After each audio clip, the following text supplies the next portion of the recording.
Buenos días. Good morning to everybody. So it's a pleasure to me to introduce our first speaker, Dr. Chun. He's a seasoned research director, interdisciplinary research scientist, and senior survey methodologist dedicated to innovation, official statistics, and survey methodology. His areas of research are devoted to responsive and adaptive designs, administrative records, not response, and evidence-based policy making. He led government agencies, academy, and industry by taking various leadership roles, including research chief for decennial doctorate at the U.S. Census Bureau, senior survey methodologist at NORC, I don't know what does it mean, at the University of Chicago, and senior research scientist at the American Institute for Research. He has served as director and faculty chair of the PSI International for Data Science, Survey Methodology, and Interdisciplinary Research, and chief scientist at the International Strategy and Reconciliation Foundation. He has led a lot of large number of survey research and an administrative record research projects sponsored by the National Science Foundation, the U.S. Department of Education, Department of Health and Human Services, and the U.S. Census Bureau. He's on the editorial board of leading journals, including Journal of Official Statistics. He's currently serving as a program chair of the American Statistical Association Survey Research Method Section. His studies were done at the University of Michigan, University of Maryland, and Harvard Kennedy School of Government. And we are really thankful that he accepted to give us today the keynote speech, Responsive and Adaptive Designs for Evidence-Based Survey Optimization. So good morning. Again, I think I'd like to thank you, Silvia, and also Ricardo for organizing this seminar. I think on this topic of responsive and adaptive design. I understand, how much efforts it involves to organize this kind of international conference by drawing some of the speakers from different parts of the world. So I do really appreciate again the Silvia and then Ricardo. I also appreciate INEHI and then UNAM for making this happen, and so we can have very good discussion today and then tomorrow. So my role this morning is to actually share some lessons that I have learned about this responsive and adaptive design. I would say since about 2000, middle of the 2000, when this notion of the responsive and adaptive design came about. And my discussion leverages the articles that the Journal of Official Statistics had published in a special issue on responsive and adaptive design in the past 2 years. I think we have one published in fall of 2017, and the other sort of follow-up as a in the initial issue in the fall of 2018. As guest editor-in-chief of this two special issue and special section, I had fun to shepherd these two in collaboration with Barry Shelton, who will be speaking perhaps this afternoon or right after my talk. Okay, that's great. and James Wagner of the University of Michigan. And today's discussion and my talk this morning is based on those two lead articles that we published for the JOST special issue and special section.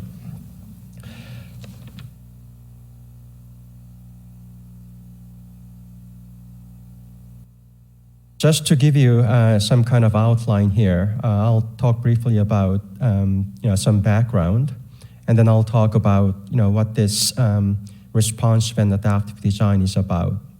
And I'll get into 4 pillars of the RAD that are sort of cornerstones of this notion of the responsive and adaptive design.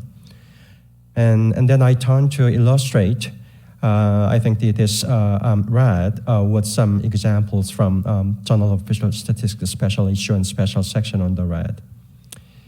Then if I have some time, I'm going to talk about some perspectives on RAD. Perhaps I'm not going to have time to talk about all those three perspectives. I may focus on one of those. You could tell later, perhaps I'm going to focus more on my own perspective on the RAD in the interest of the time. Then I'll briefly talk about the challenges and remaining opportunities for the RAD and then conclude.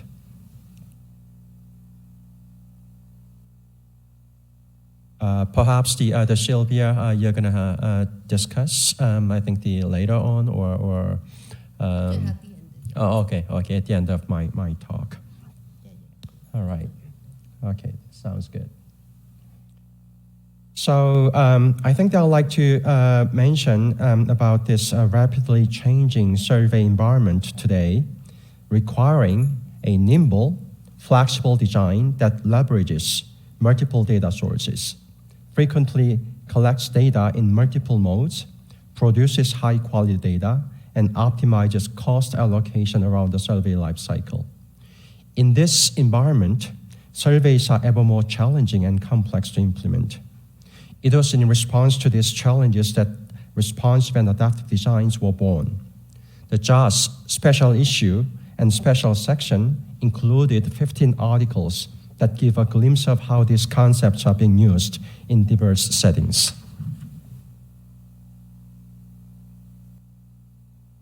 As you can see, I think the notion of the RAD seems to be, I think, the new concept, but I think myself and then two other editors of this special issue observed there are many antecedents to the RAD.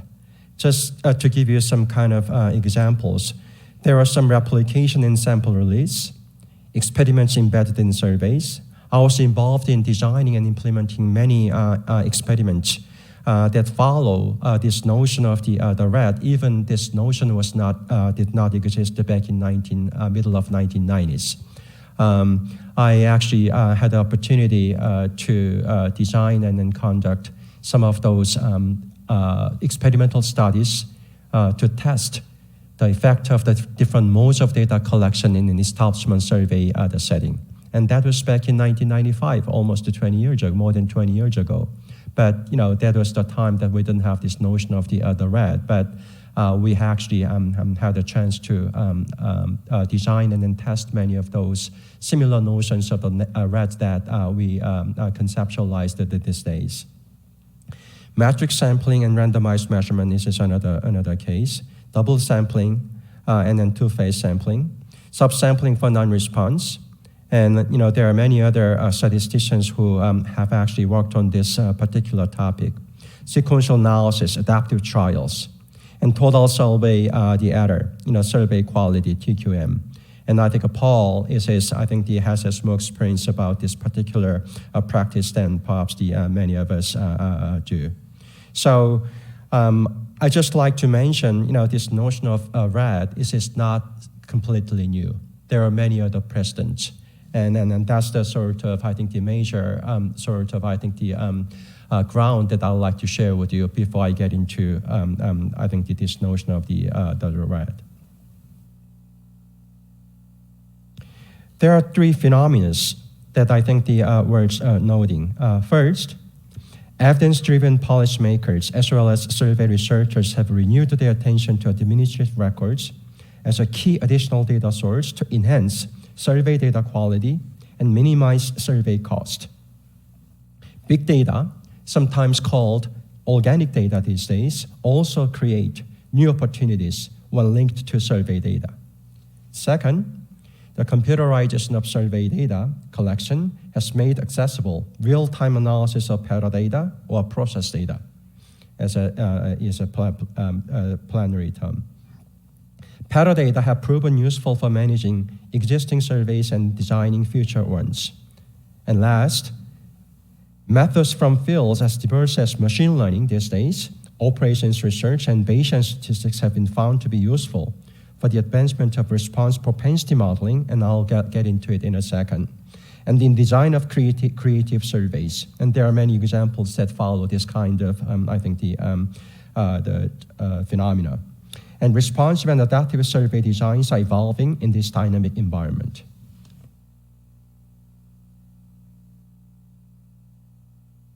The term responsive and adaptive survey design has been used for a decade. In practice, these types of designs have been around much longer, if only without the labels. I just shared with you my personal experience back in middle of 1990s. This history is logical, as the basic rationale of survey design is that different population subgroups react differently to different design choices in terms of response and measurement. Subgroups also vary in relation to cost and the key survey statistics. The idea to vary design feature choices over subgroups seems pretty natural. A more systemic framework and approach to implementing this idea have evolved over the last decade. This evolution is likely due to three main reasons: an increasingly strong pressure on response rates and thus cost. Perhaps many of you may agree with. The emergence of data collection process data, or metadata, and the evolution of the new survey modes, especially via the internet. These changes make a much stronger business case for adaptation. Adaptive and responsive survey design are not well-defined terms, as they have emerged in different survey settings. There's a variety of alternative terms. Some may refer to the design as a targeted or tailored designs. By definition, responsive survey design originates from settings with relatively little auxiliary data, long data collection periods, and the desire to meet detailed quality cost constraints even under incidental variation.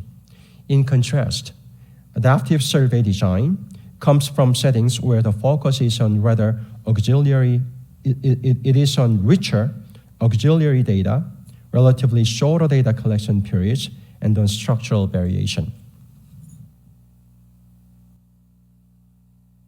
So, the term, this responsive design or adaptive design, has been used for quite a long time.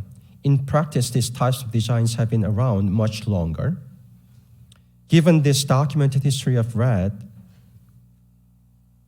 I consider probably coming of age, and I've already said, this abbreviated term, I think I like to call this responsive and adaptive design as RAD, and RAD. In youth slang, back in the States, RAD means wonderful, fantastic, extraordinary.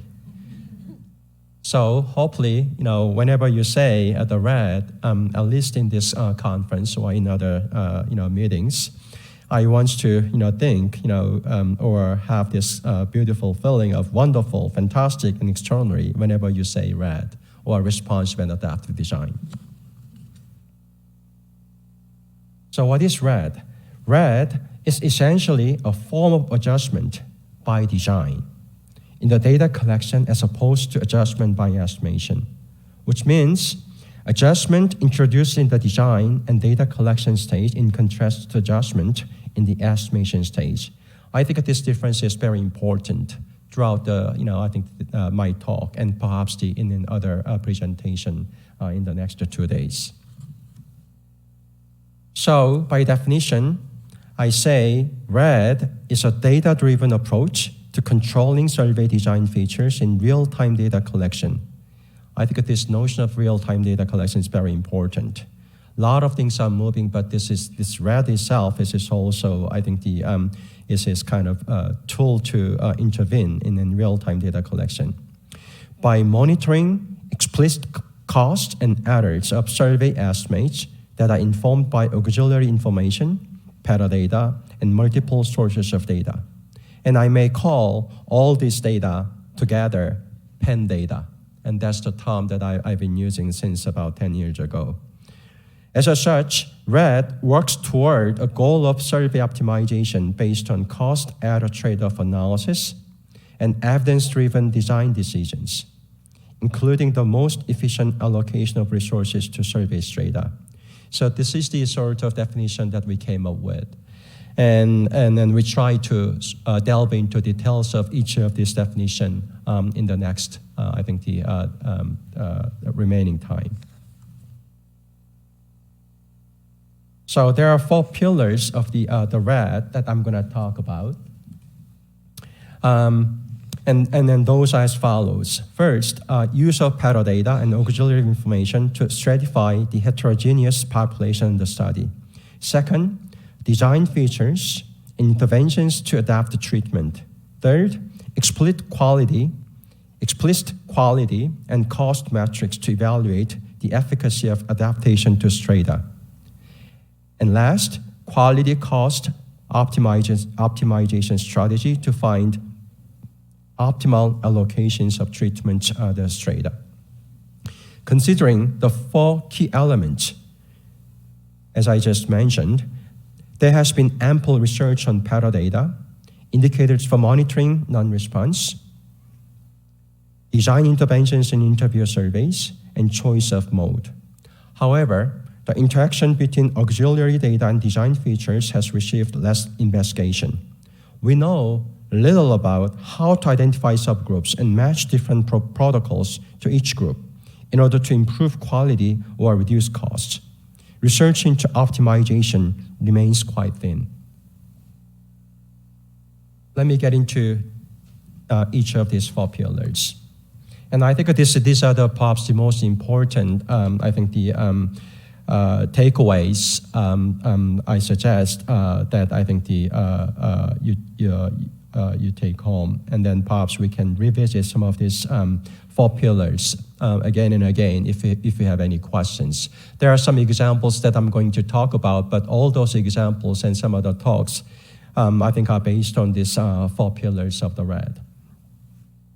So when it comes to this use of metadata and auxiliary data, I think first I'd like to say metadata and auxiliary data should relate to non-response and other sources of survey errors on the investigation, as well as to the key survey variables.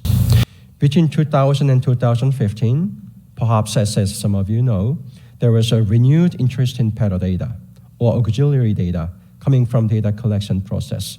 This notion of the metadata was initially, I think, it initially came about from, I think, one of my colleagues, what's his name? Mick Cooper at the University of Michigan. So he initially came about this notion, and then there are many other people who followed this notion and then talk about this metadata, or we called it data about the data as part of data collection. And this has actually helped us to understand what is happening, how best we can use this metadata. For example, call record data, audit trails, and interview observation were increasingly used in dashboards to monitor data collection. This might have resulted from increasing digitization of communication. And lastly, the real-time metadata were instrumental to developing evidence-driven models to understand the process of response and non-response, and to creating statistical interventions to control for potential non-response bias. So these days, I believe IIMA and then UNAM, I think researchers working with metadata may have, I think, your own tools of collecting metadata or data about the metadata to understand what is really happening with the data collection itself and how best you can use it. I really love to learn more from you how I think you are using metadata or the data about the data to improve your data collection process and then use it for this RAD, I think, the practices. And the second pillar, design features and interventions to adapt to treatment. And design features should be effective in reducing survey errors for the relevant strata. And survey design features obviously go as far back as survey themselves. There has been renewed interest in mixed mode surveys with the emergence of online devices. Dillman actually has researched a lot about this particular topic on mode since, I think, the middle of 1990s. Survey mode appears to be the strongest quality-cost differential of all design features. And perhaps this may be true with IIMAS and then INA, but I think until I hear more from you guys, I may not be convinced yet. And between 2005 and present, various papers have been published about indicators for non-response. And I think this is the one area many people remain to be very concerned about. It has been declining response rates that drove the development for alternative indicators, not necessarily to replace the response rates, but to supplement them and to provide a more comprehensive picture of data quality. And I'd like to say the notable in the data quality metrics is the development of response propensity measures. And this is actually, I think, the one area I'd like to encourage all of us to study more about.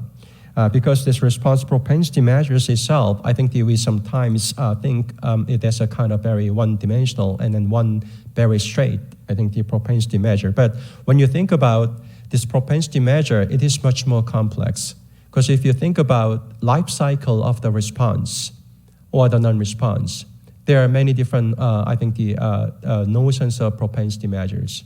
Because you can initially think about what is this initial contact propensity? Because you have to contact someone, I think when you do the data collection. And once you contact, there may be some sort of, refusal propensity. So those are two different sort of, I think the mechanisms. And then finally, there may be some additional, I think the propensity measures that may not be part of that response life cycle. So eventually, when you think about this response propensity measures, it is actually multiplicability of the different process of the data collection, and you got to combine all of them to produce one final response propensity measures. And that's how I view it, and that's how I actually try to statistically estimate. But a lot of times, I think some researchers actually try to look into just one response propensity measure as if that is the only one we have. But the life cycle of the response is much more complex. And so once we actually delve into more details of the response propensity measures, we may have a better measures, and then we may have better use of that response propensity measures into this RAD practice.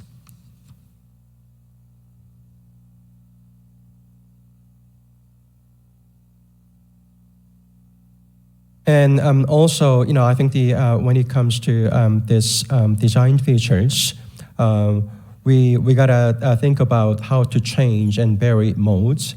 And then there are some incentives that I think maybe that could be effective to certain strata. And there may be varying levels of efforts for different cases or subgroups. And then I'm talking about this multiple cause and example when it comes to level of effort. And there may be some two-phase sampling and focus efforts that we gotta think about this intervention. And third pillar is about explicit quality and cost metrics. And quality and cost functions, quantifying effort and error should be properly defined and measurable, but above all, should be accepted by the stakeholders involved. It is unfortunate that efforts to develop and implement cost metrics remain quite limited, probably due to practical constraints of quantifying or modeling cost parameters. Perhaps, including myself, many of us tend to view, study about the cost is sort of non-academic, too cumbersome. It's not noble, and that's why perhaps we didn't have a lot of good, research about cost metrics and then cost and then quality trade-off analysis. When we do not know much about cost metric itself, I think that we cannot come up with very noble sort of understanding of the cost and quality trade-off analysis in the world of the RAD. So I'm going to talk more about it in a minute.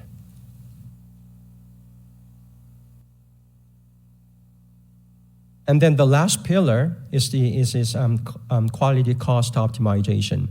The quality cost optimization strategy should be transparent, reproducible, and easy to implement. Optimization strategies remain in underexplored area. This may be in part because they are the final step of the red. In other words, they do require that choices in the other elements have been made and implemented. For instance, a consensus is necessary on quality and cost indicators.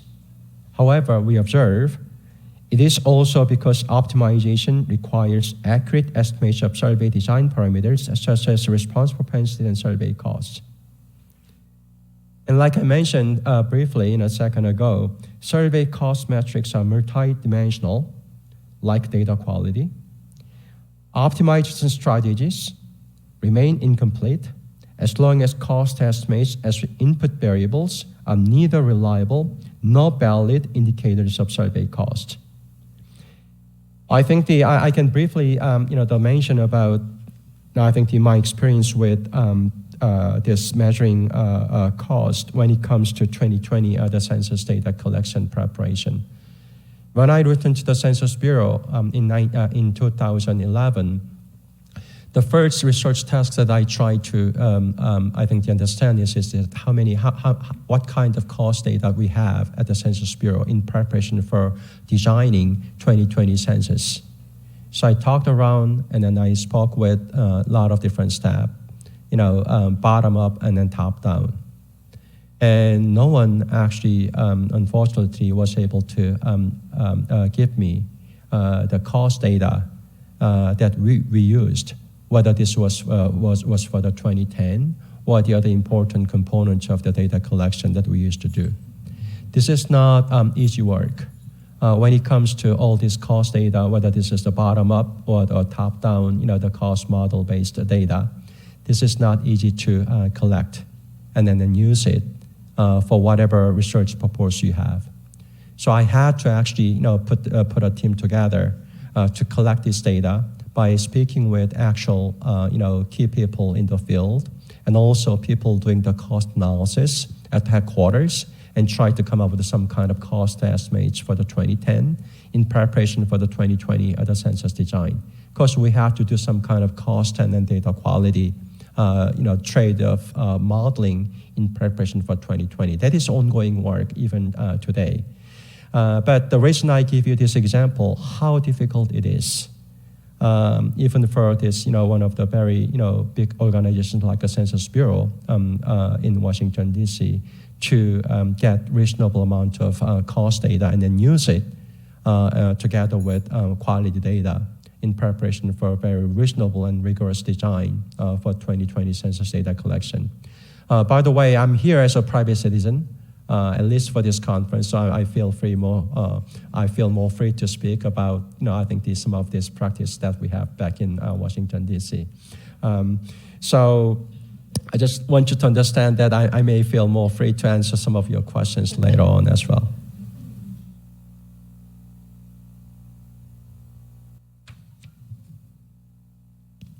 So I think this is one of the few slides that I have some kind of, formulas, but it is pretty straightforward. The optimization problem can now be formulated as a, sort of, what you see here, where the CMAX represents the budget for a survey, and QMIN for minimum quality constraint. So problems 1.1 and then 1.2 are called dual optimization problems, although the solutions to both problems may be different depending on the quality and cost constraints that we may have in different settings.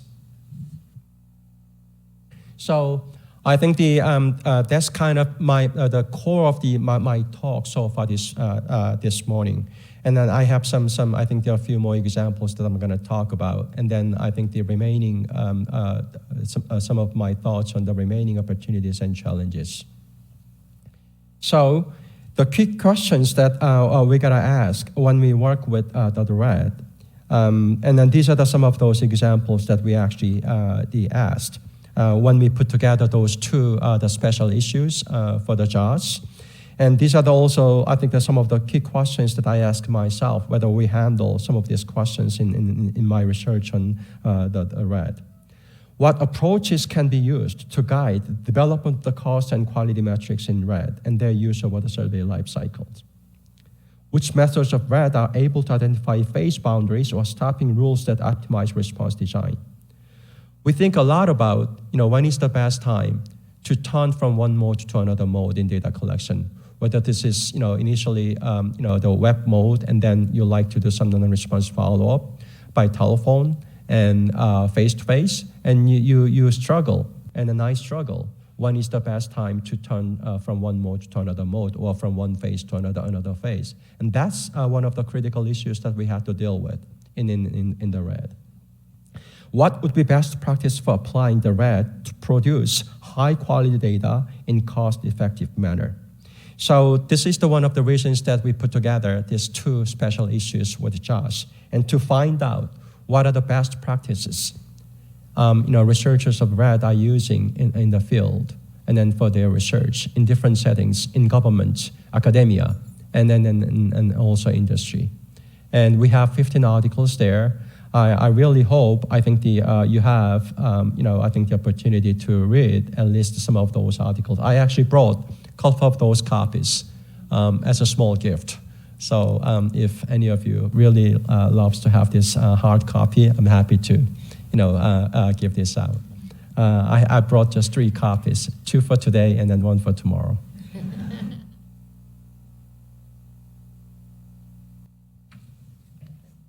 So couple of illustrations in the remaining time.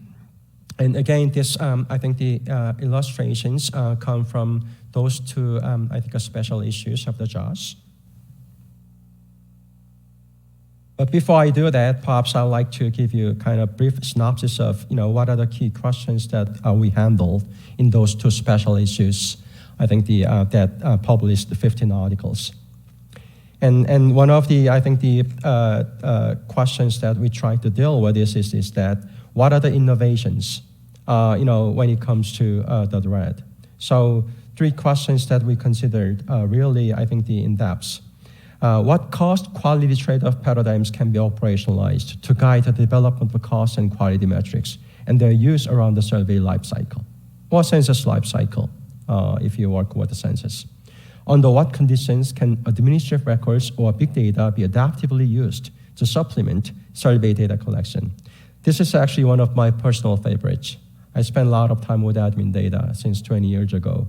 And I see these days, there are a lot of actually the overlap between the RED and the use of admin records. Actually, there is one article in those 2 special issues that actually demonstrated how best we can use the admin data as part of the adaptive design. And that was the example from the Census Bureau. That is worth, reviewing in a second and third look.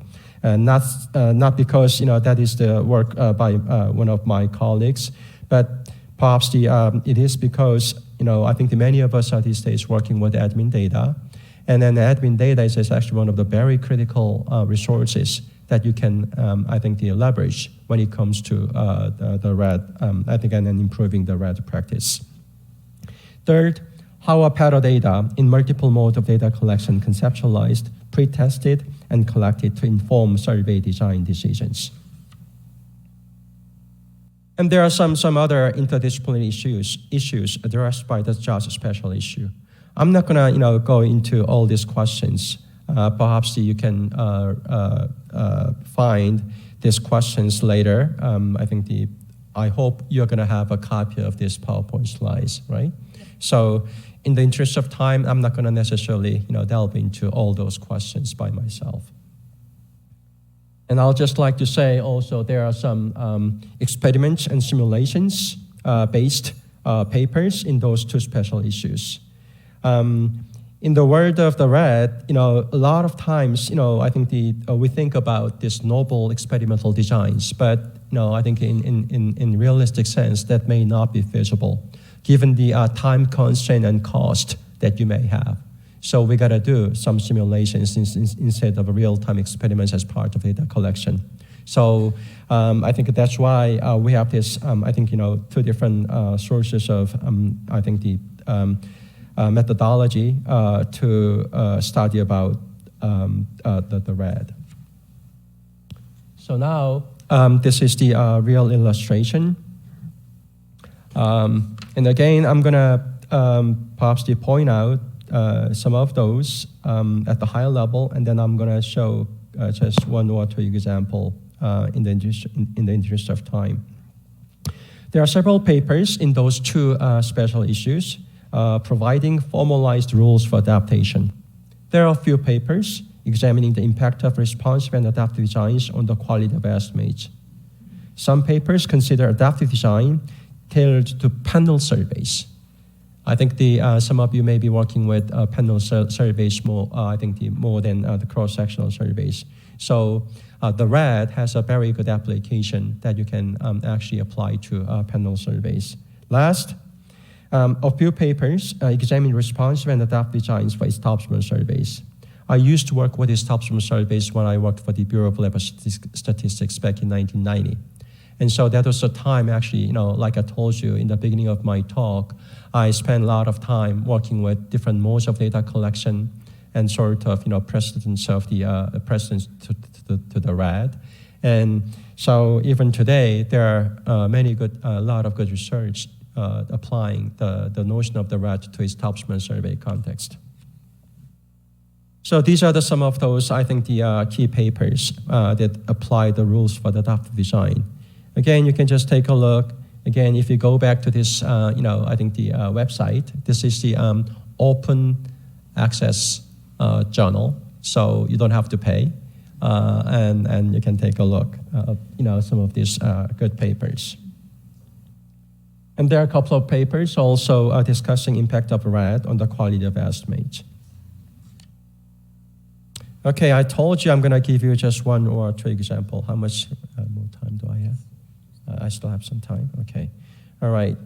So again, I said I'm going to talk about just a couple of examples, and then this is the one of those papers, by Michael Brick and Roger Tarangio, and this is the reanalysis of the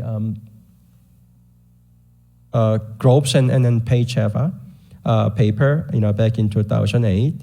And they actually showed the response and propensity model typology is viable, and responsive designs are useful for reducing non-response bias by employing unequal efforts, such as modes, incentives, level of efforts for different subgroups. And like I told you, like I mentioned, this LOE, the multiple calls are good examples of the LOE.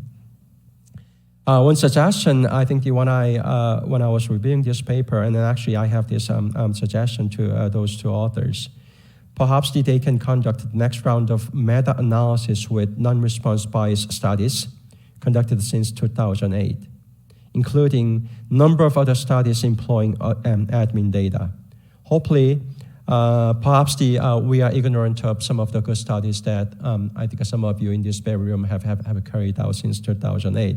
I love to see, all those can be put together and then follow perhaps a similar framework that Groves and then Page-Eva used, and see what kind of the results that we are going to see in the 10 years since that publication.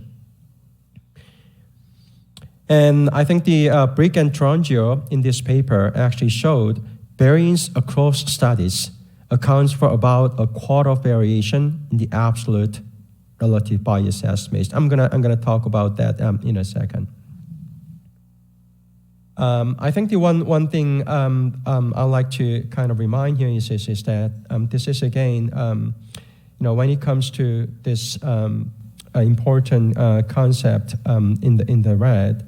I always go back to some of those key papers, even 10 years, 20 years, or 50 years ago. And Groves and Cooper back in 1998 noted the decision to participate may be affected by characteristics of the survey design and topic, as well as by characteristics of the population sample. And they continue saying, we should not expect there to be a simple relationship between non-response errors and non-response rate. And I think that last part is actually my emphasis here. I think that they already said 20 years ago, there is no simple relationship between non-response error and the non-response rate.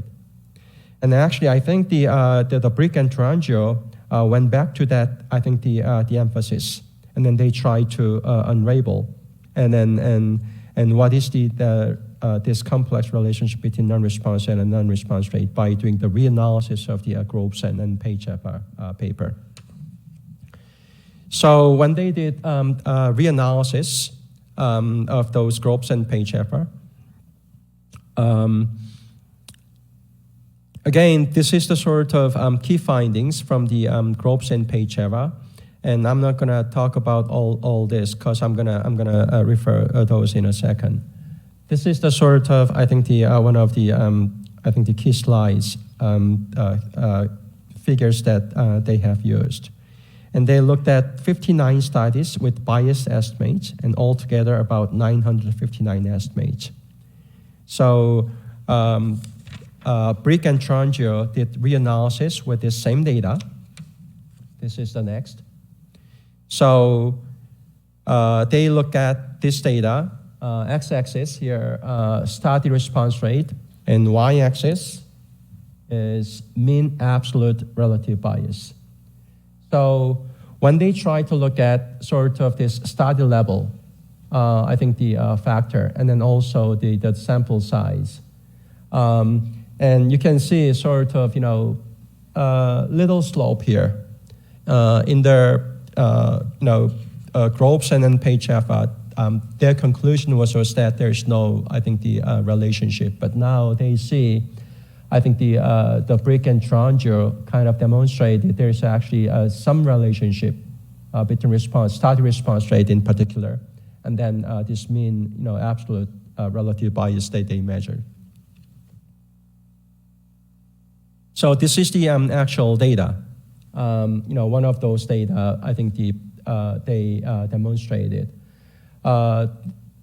Two data points that I want to take a look here is that last two lines.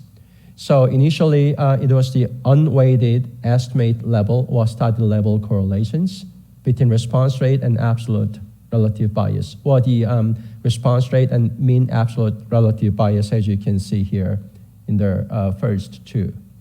It's kind of, this correlation is kind of, I think the low. But when you look at study level correlations, or study level correlations weighted by number of estimates or the study sample size, you see this relationship between response rate and mean absolute relative bias kind of increased.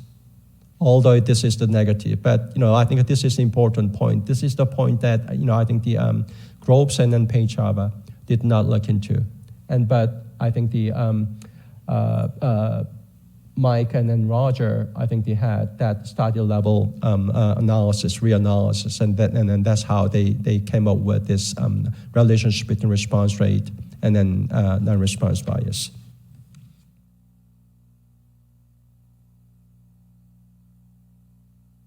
So their conclusion, I think based on their reanalysis, is that there is a relationship between non-response rate and bias at the study level. In particular, some additional study level characteristics besides non-response rate are important.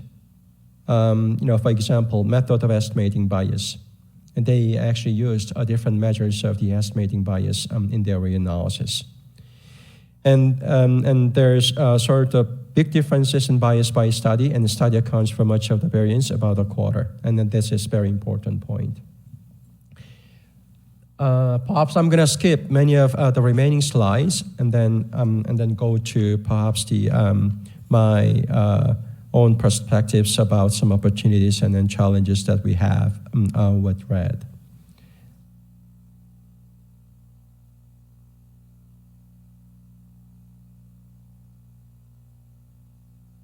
Okay, I have 5 minutes. Okay, I think I can do this in the remaining time.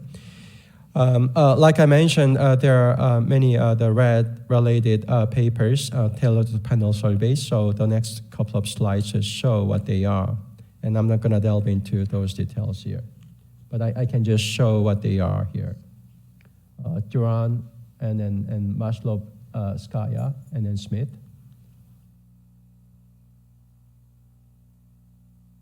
And I'll just skip some of these interesting slides, again, in the interest of the time. And like I mentioned, there's also some, the red, paper for establishment surveys, Thompson and Kaptuta, and then McCarthy, Wagner, and then Sanders. And if you're working with establishment surveys or economic surveys, I think it is really worth of reviewing these two papers, I think applying the adaptive design.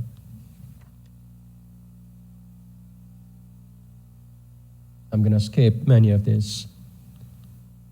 Now, this is the sort of, I think, the one section that I'm going to briefly talk about, 3 perspectives on RED. And this is sort of critical analysis of the RED practices, and then those 15 papers that I think I reviewed, and my co-editors reviewed together. And I call it a tale of 3 perspectives. And I don't have time to review all of them. I have many slides here. So as you can expect, we have perspective by A, B, and C. So here, perspective A presents key points. I can just say at the surface level, key points by leveraging the 4 pillars of the RED above. And perspective B articulates the 5 key elements of RED, or variants of the 4 pillars of the RED, to make a coherent discussion. Perspective C focuses on elaborating on cost measures and cost modeling, the missing half of cost quality trade-off analysis and optimization strategy, as tied to the 3rd and 4th pillars of RED. And I think I'll leave it up to your guess. Who among the co-authors maybe, I think between perspective A and B. And my perspective is actually C. And we didn't mention it in the paper, but now I disclose it just for you. So I don't have time to talk about this perspective A and perspective B. And you can actually take a look at those perspectives in the actual paper. And this is my perspective, I think together with those 2 other perspectives to fill in each other. So just a couple of main points that I'd like to mention. The litmus test of the RED success depends heavily on the extent to which the 3rd and 4th pillars of the RED are properly assembled and tested against the pressure of total survey errors and total survey costs, both anticipated and unanticipated. The critical gap remaining in these 2 pillars of the RED is more due to underdevelopment of the framework of cost metrics and lack of its implementation in real-world survey applications. I told you about that one example that I experienced at the Census Bureau back in 2011. That remains to be true today, although we have some I think, more data about the cost and then some cost metrics.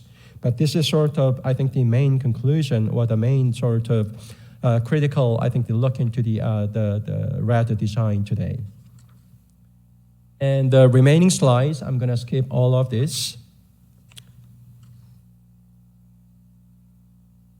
And then I'm going to talk briefly about, I think, what other sort of, I think, the remaining challenges and opportunities for the RED we have. So I have 2 minutes, 1 minute, so I can wrap up now.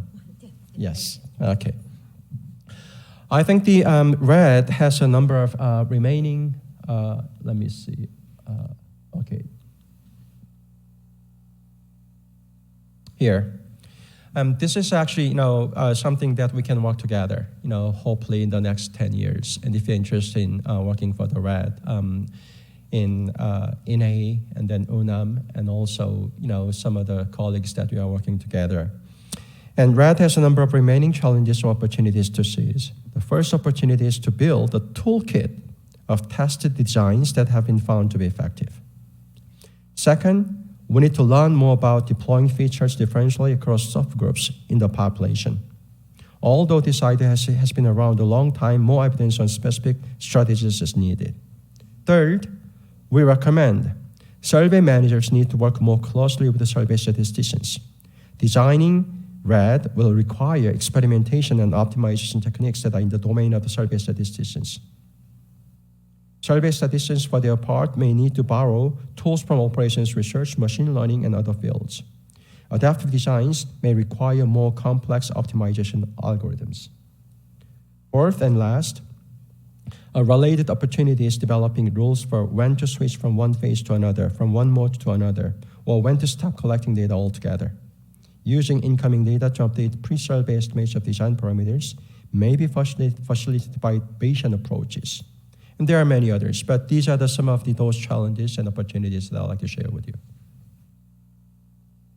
And this is sort of illustrating, I think, how the red can be also applied in survey-assisted applications. I'm not going to have time to get to it. And these are some of those ways that we can do it. Model training, model refinement, compensation insight, when you do survey-assist modeling rather than design-based or model-based modeling. So I would say sample survey remains to be relevant to optimal estimation and inference in the eras of big data and admin records. So my conclusion here, RAD is evolving today, and we do need further innovation and cross-fertilization. And I think I'd like to invite you to use these JOS articles and other papers on RAD as a catalyst of further innovation and real-world applications. And I think that's I think the last slide that I have. And thank you for listening. And I have all the references that I have used for this talk, and then three, I think more. But you can take a look at those later. But again, thank you for listening.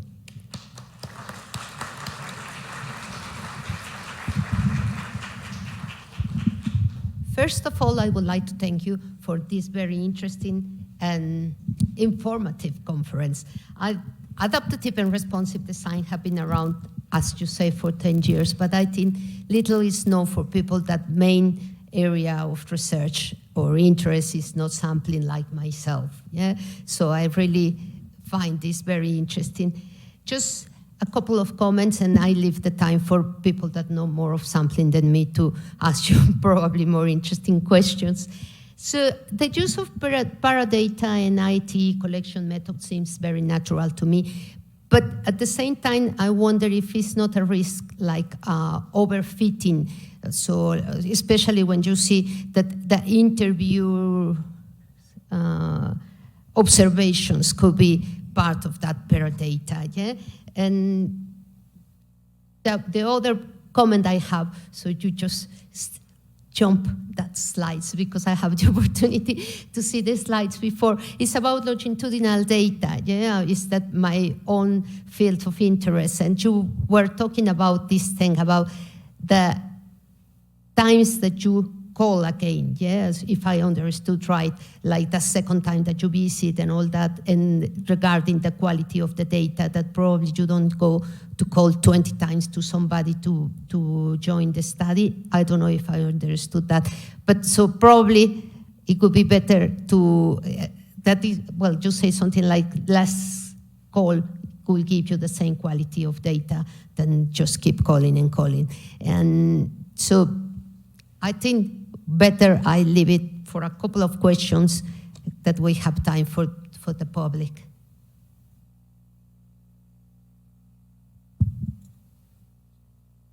Well, if you want to say something or questions.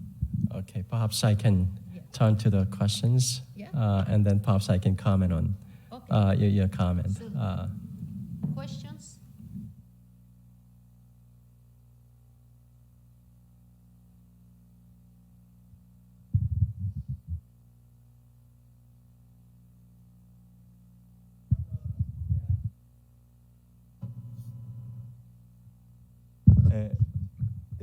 I want to tell about you asked how is the carry on the use of paradata in here in Mexico or the UNAM. I have worked in public entities and private entities.